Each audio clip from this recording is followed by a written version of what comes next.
जय हिंद सभी प्यारे साथियों को। मैं राहुल यादव आप सभी का स्वागत करता हूं अपने YouTube channel target classes UP पर। जैसे कि हम लोग अभी मुगल वंश पढ़ रहे थे और मुगल वंश में हमने बाबर को पढ़ लिया था, बाबर के बाद हुमायूं और अकबर, और इसी क्रम में हमने जहांगीर को भी पढ़ लिया था। और उसी के आगे आज हम लोग पढ़ने जा रहे हैं शाहजहां को। ठीक है, शाहजहां से जितने भी क्वेश्चन पूछे जा सकते हैं आज सभी इसी वीडियो में हम लोग कवर करेंगे, और जितने भी इससे रिलेटेड क्वेश्चन आज तक पूछे गए उनका भी रिवीजन करेंगे। ठीक है, तो आइए देखते हैं शाहजहां को। सबसे पहले सभी लोग याद रखेंगे शाहजहां का शासन काल क्या था।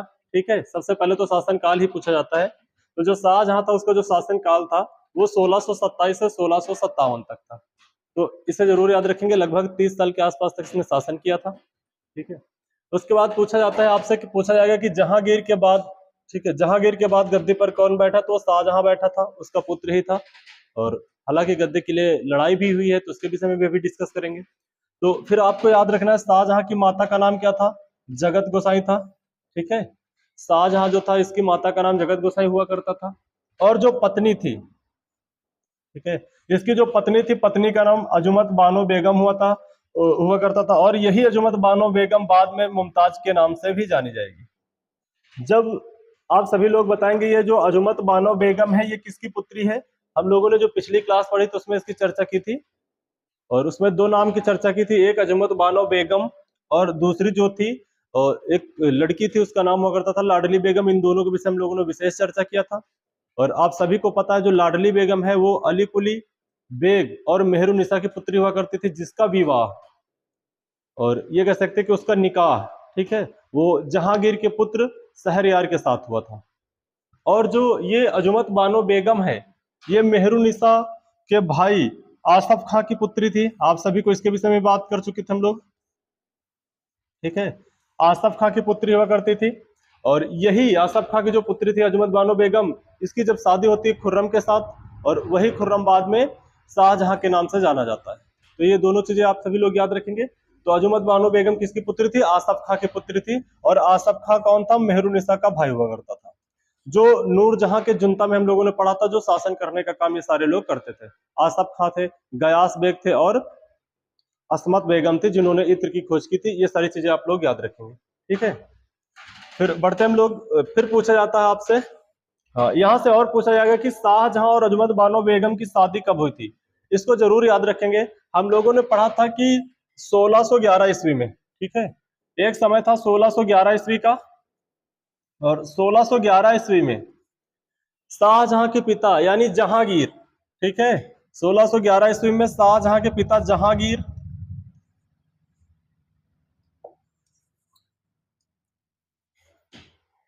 जहांगीर ठीक है, इनके विषय में याद रखेंगे। 1611 ईस्वी में जहांगीर और जो नूरजहां थी यानी मेहरुनिसा के नाम से पहले जानी जाती थी, इनकी शादी हुई थी। इनको जरूर याद रखना है। 1611 में जहांगीर और मेहरुनिसा की शादी हुई थी।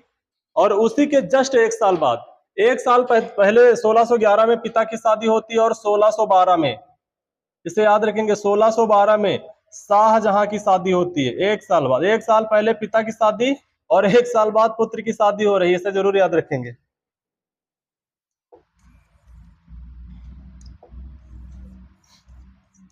एक साल पहले पिता की शादी हो और एक साल बाद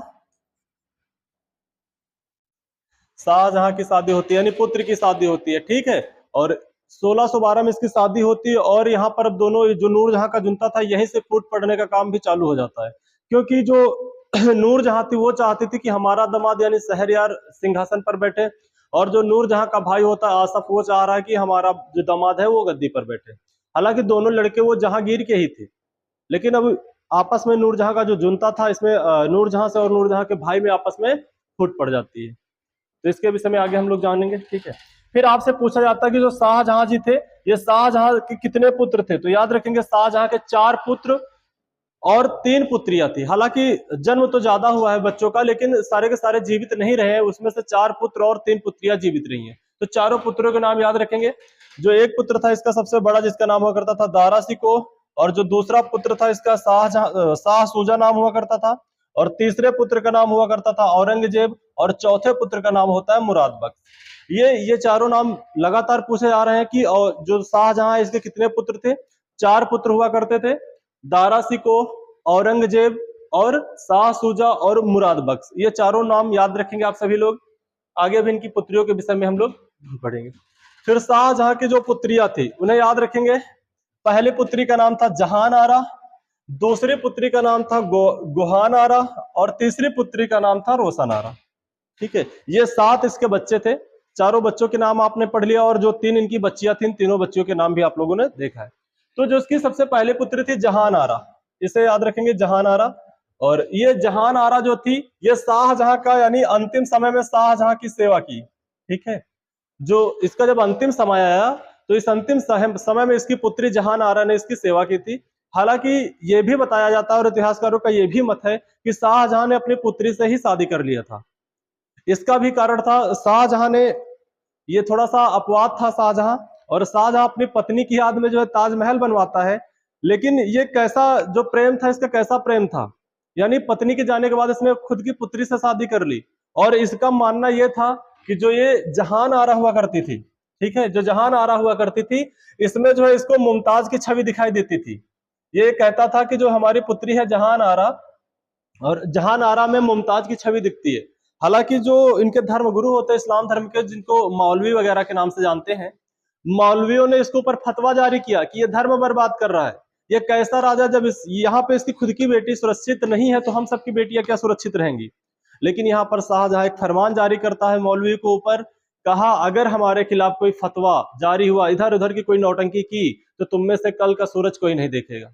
तो जितने भी धर्म गुरु थे यहीं पर सब शांत हो जाते हैं, और यहीं पर उनके जो धर्मगुरु हैं उन धर्मगुरुओं ने कहा कि जो जो जो मालिक होता है, जो मालिक पेड़ लगाता है उसे फल खाने का अधिकार होता है। उन्होंने अपनी राय ही बदल दी।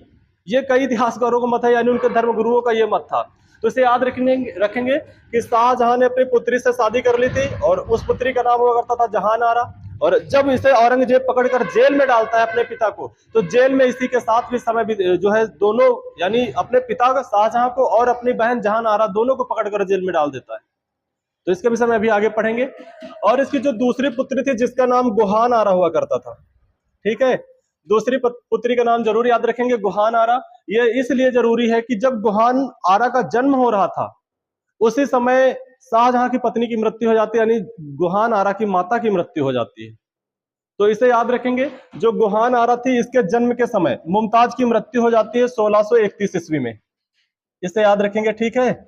और आप लोग अब ये बताएंगे कि 1612 में शादी कब हुई थी? 1612 में शाहजहां और मुमताज की शादी होती है और 1631 का समय है, 1631 का समय है, और इस समय इसकी मृत्यु होती है 14वें बच्चे को जन्म देते समय। यानी जो गुहान आरा का जन्म हुआ था ये 14वें बच्चे को जन्म दे रही थी मुमताज, और इसी प्रसव पीड़ा के दौरान इसकी जो है मृत्यु हो जाती है।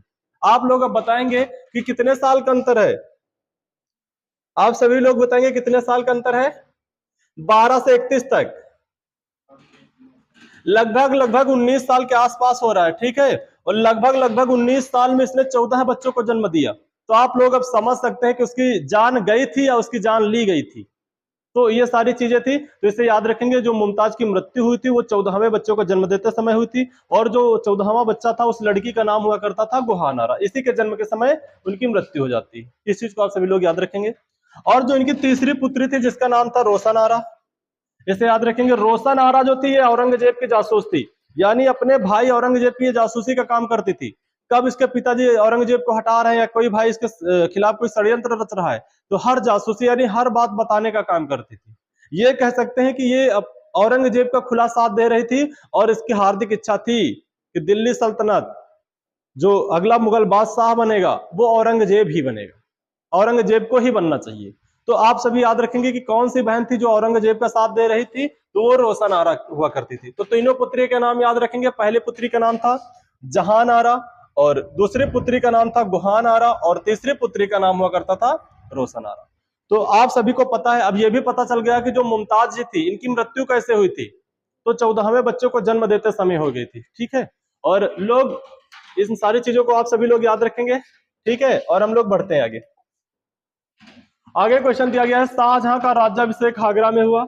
जब शाहजहां गद्दी पर बैठा 1605 में, तो शाहजहां को जो राज्याभिषेक हुआ था वो आगरा में हुआ था, दिल्ली में ना होकर आगरा में हुआ था। इसे जरूर याद रखेंगे, क्योंकि कई मुगल बादशाहों में जिनका राज्याभिषेक जो है दिल्ली में हुआ था। तो आप सभी को ये याद रखना है कि शाहजहां का राज्याभिषेक कहाँ पे हुआ था, तो ये आगरा में हुआ था। फिर आगे दिया गया शाहजहां के समय, शाहजहां के शासनकाल को यानी स्थापत्य कला का स्वर्ण काल कहा जाता है। इसे याद रखेंगे। स्थापत्य कला आप सभी को पता है, इमारतें वगैरह बहुत ज्यादा बनी थी। तो जो शाहजहां का शासनकाल था, इसके पीछे कई, तो इसे याद रखेंगे। जो ताजमहल है, इससे जो क्वेश्चन पूछा है तो उनको ध्यान से देखिएगा। ताजमहल से आपसे सबसे पहले पूछा जाएगा कि ताजमहल का जो डिजाइनर था ये कौन था, यानी ताजमहल को बनाने वाला व्यक्ति कौन था। तो इसे याद रखेंगे, ताजमहल का जो डिजाइनर था या बनाने वाला व्यक्ति था, इसका नाम हुआ करता था उस्ताद अहमद लाहौरी। क्या नाम हुआ करता था? उस्ताद अहमद लाहौरी। इसे याद रखिएगा। ये 10वीं पेपर में पूछा जा चुका है कि ताजमहल को बनवाने वाला व्यक्ति कौन था, तो उस्ताद अहमद लाहौरी। इसे याद रखना। फिर आपसे पूछा जाएगा जो ताजमहल का कार्य है कितने दिन तक चला, तो 1631 से 1653 तक। इसे याद रखेंगे, 1631 से 1653 तक, यानी कि लगभग ये 22 से 23 साल जो है ताजमहल को बनवाने में लग गए हैं। ये थोड़ा बहुत समय नहीं होता है, 22 साल का समय गया है ताजमहल को बनवाने में, क्योंकि ये प्यार की निशानी थी। ठीक है, आप सभी को पता है ना, मुमताज की याद में बनवाया था। इतना ज्यादा शाहजहां मुमताज से प्यार करता था, तब इसको बनवाया था, और 22 साल का समय लगा है। ठीक है, लेकिन आप सब बताएंगे ये कैसा प्यार था। ये कैसा प्यार था कि 1612 में शादी हुई और 1631 में मृत्यु हो जाती है, और वो भी 14वें बच्चे को जन्म देते समय। यानी कि लगभग कितना समय था, 19 साल का समय था, और लगभग 19 साल में इसने 14 बच्चों का जन्म दिया।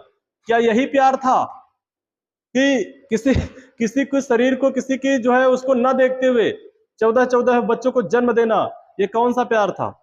अगर ये प्यार ही था, अगर ये ताजमहल प्यार की निशानी है, तो आप सभी लोग बताएंगे मुमताज के जाने के बाद शाहजहां ने अपनी ही पुत्री से शादी क्यों की? और इसने बताया कि जो हमारी पुत्री है बड़ी वाली, जो उसकी बड़ी पुत्री थी, अभी आपको हमने बताया भी है। ठीक है, और वो उसमें उसको जो है मुमताज की छवि दिखती है। अगर मुमताज से इतना ही प्यार था तो उसे दूसरी शादी क्यों की? वो भी अपनी ही पुत्री से शादी की। और आप सभी लोग बताएं, पुत्री ही तक सीमित नहीं था, उसने अपनी बहन से भी शादी की। उसको अपनी बहन की भी चेहरे पर, अपनी बहन को देखता था तो भी उसे मुमताज ही नजर आती थी। ये प्यार था शाहजहां का, और इसे लोग कहते हैं कि ये प्यार की निशानी है। प्यार की निशानी तो तब होती कि मुमताज के बाद जाने के बाद वो कोई शादी न करता और चुपचाप अपना शासन करता, अपना जीवन व्यतीत करता, या गद्दी भी छोड़कर संन्यास ग्रहण कर लेता, तो माना जाता कि ये प्यार की निशानी थी। हालांकि ठीक है, लोग तो मानते हैं ना, तो याद रखेंगे इसे। ठीक है, तो याद रखेंगे इसका डिजाइनर कौन था? उस्ताद अहमद लाहौरी था। और जो ये, इसे याद रखेंगे 31 से 53 तक काम चला है इसमें। ठीक है, 22 साल तक। और 1983 में इसे यूनेस्को की सूची में शामिल किया। पूछा जाता कि ताजमहल को यूनेस्को की सूची में कब शामिल किया गया, तो 1983 में शामिल किया गया था। एक चीज और याद रखेंगे, इसमें सफेद संगमरमर का प्रयोग हुआ है। जो ताजमहल बना इसमें सफेद संगमरमर का प्रयोग हुआ है, और जो सफेद संगमरमर था वो मकराना की खान राजस्थान से मंगाया गया था। याद रखेंगे कि जो संगमरमर लगाया गया है ताजमहल, वो कहां से आया था? मकराना की खान से आया था। इस खान का नाम बहुत ज्यादा पूछा जाता है। बढ़ते हैं हम लोग आगे, देखिएगा। आगे दिया गया है लाल किला। ठीक है, लाल किला जो है, लाल किले का भी निर्माण शाहजहां के द्वारा करवाया गया। लाल किले का जो निर्माण है वो 1648 में कराया गया। ठीक है, यानी लाल किला 1648 में बना, और इसे यूनेस्को में भी शामिल किया गया। और पूछा जाएगा कि लाल किले को यूनेस्को में कब शामिल किया गया, तो 2007 में किया गया। ठीक है, फिर एक इसने जो है मयूर सिंहासन का भी निर्माण करवाया, और मयूर सिंहासन को तख्ते हाउस के नाम से भी जाना जाता है। इसे याद रखेंगे, मयूर सिंहासन को तख्ते हाउस के नाम से भी जाना जाता है। और इस मयूर सिंहासन का निर्माण करने वाला व्यक्ति जो था, उसका नाम हुआ करता था बादल खां। तो आप सभी याद रखेंगे कि जो मयूर सिंहासन बना है, इसका जो निर्माण करने वाला व्यक्ति था वो कौन था, तो बादल खां था। ठीक है, और ये कोई ऐरा गैरा सिंहासन नहीं था। इस मयूर सिंहासन जैसा उस समय दुनिया में कोई सिंहासन नहीं था, कोई दूसरा सिंहासन नहीं था जो मयूर सिंहासन की टक्कर ले सके, उसका मुकाबला कर सके, बराबरी कर सके। क्योंकि सबसे बड़ा कारण था, एक तो इतना अच्छी डिजाइन से, इतनी भव्य चीजों से बनाया गया था, हीरे जवाहरात, बहुत सारी चीज इसमें, आभूषण वगैरह गए थे। लेकिन जो सबसे मेन बात थी वो थी कोहिनूर हीरा। जो मयूर सिंहासन का जो शीर्ष यानी पिछला हिस्सा हुआ करता था, उस पे लगाया गया था कोहिनूर हीरा। दुनिया का सबसे कीमती हीरा था उस समय का, और आज का भी। तो सबसे महंगा हीरा, सबसे कीमती हीरा कोहिनूर हीरा इस पे जड़ा गया था, जो इसकी शोभा में 4 चांद लगाने का काम करता था। तो याद रखेंगे। और ये मयूर सिंहासन हम लोगों से यानी मुगल बादशाहों से छीन कर नादिर शाह ले जाता है। पूछा जाता है कि भारत से मयूर सिंहासन और कोहिनूर हीरा ले जाने वाला व्यक्ति कौन था, तो उस्ताद कौन था? याद रखेंगे, नादिर शाह हुआ करता था, जो यहां से लूट कर ले गया था। बढ़ते हम लोग आगे, इसे देखिएगा। फिर आपसे पूछा जाता है दीवाने जो आम है, दीवाने और दीवाने खास का भी निर्माण शाहजहां के द्वारा करवाया गया। एक शीश महल, और शीश महल का निर्माण भी शाहजहां के द्वारा करवाया गया। फिर 16, ठीक है, इसे याद रखेंगे। और इसीलिए कहा जाता है शाहजहां के शासनकाल को स्थापत्य कला का स्वर्णकाल, क्योंकि इसके समय बहुत सारी इमारतों का निर्माण हुआ था। तो ये सारी चीजें याद रखेंगे। और 1658 में औरंगजेब को शाहजहां के द्वारा बंदी बना लिया जाता है। यानी शाहजहां का पुत्र जो था औरंगजेब, अभी आपको हमने चारों पुत्रों के विषय में बताया है, तो औरंगजेब ने इसको बंदी बना लिया, और बंदी बना के आगरा के अंदर एक कारागार में डाल देता है, कैदी बना लेता है। और उस कारागार में एक खिड़की लगी हुई थी, और उस खिड़की से दिखाई देता था ताजमहल। इसने कहा, पिताजी अब आप यहीं अपने जीवन का अंतिम समय बिताइए, जो शेष समय बचा है, और यहीं से माताजी की याद में आप ताजमहल को देखते रहिए। और अब आगे के जो कमान है वो हम चलाएंगे, अब जो शासन है वो हम शासन करने का काम करेंगे। तो याद रखेंगे कि शाहजहां को औरंगजेब ने कब बंदी बना लिया था, कैदी बना लिया था? तो याद रखेंगे 1658 में बंदी बना लिया। और ये लगभग 8 साल तक यहीं रहते हैं, इसी कारागार में समय व्यतीत करते हैं जीवन। और शाहजहां की जो मृत्यु है ये 1666 ईस्वी में हो गई, इसे भी याद रखेंगे। ये पूछा जाता है कि शाहजहां की मृत्यु कब हुई। तो ये शाहजहां का इतिहास रहा है। ठीक है, तो ये सारी चीजें आप लोग याद रखेंगे। उसका शासनकाल, ताजमहल का निर्माण कब करवाया गया, किसके द्वारा किया गया है, और शाहजहां को यूनेस्को की सूची में कब शामिल किया गया, लाल किला को कब बनवाया गया, और लाल किले को यूनेस्को की सूची में कब शामिल किया गया, ये सारी चीजें आप याद रखेंगे। मयूर सिंहासन को याद रखेंगे, और शाहजहां के बचपन का नाम आपको याद रखना है। शाहजहां की शादी किससे हुई है? अजमत बानो बेगम से, उसे याद रखेंगे। अजमत बानो बेगम ही है जो बाद में मुमताज के नाम से जानी जाती है। और आप याद रखेंगे मुमताज की मृत्यु कब हुई और किस लिए हुई। ठीक है, 1631 में मृत्यु होती है, और 14वें बच्चों को जन्म देते समय हुई। और वो 14वां बच्चा कौन सा था उसका भी डिस्कशन लोगों ने किया है। ये सारी चीजें आप सभी लोग याद रखें। ठीक है, और कहते ना, मन से पढ़ाई करिए इस बार, और सिलेक्शन आपको अब इस बार छीनना है। ठीक है, तो ये सारी चीजें आप लोग याद रखेंगे। और अंत में आप सभी के लिए, ठीक है, कुछ मोटिवेशन लाइन्स हैं, उन्हें सुनिएगा और इसको अपने जीवन में उतारिएगा। क्योंकि हम सबके जीवन में उतार चढ़ाव आते रहते हैं, और हम सब टूटते रहते हैं कि अभी पेपर नहीं हो रहा है, क्या करें। ठीक है, या और बहुत सारी चीजें होती हैं। तो ये सारी चीजों से हमें टूटना नहीं है, अच्छे से पढ़ाई करना है। ठीक है, तो आप सभी के जीवन में थोड़ी सी एक नई ऊर्जा भरने के लिए 2 लाइनें हैं, सुनिएगा। परिस्थितियां पक्ष में हो या विपक्ष में, परिस्थितियां पक्ष में हो या विपक्ष में, सूरमा मैदान छोड़कर नहीं भागते, सूरमा मैदान छोड़कर नहीं भागते। ठीक है, आज के लिए बस इतना ही। लगे रहिए मैदान में और डटे रहिए, और जल्द ही आप अपनी सफलता तक पहुंचेंगे। ठीक है, आज के लिए बस इतना ही। जय हिंद।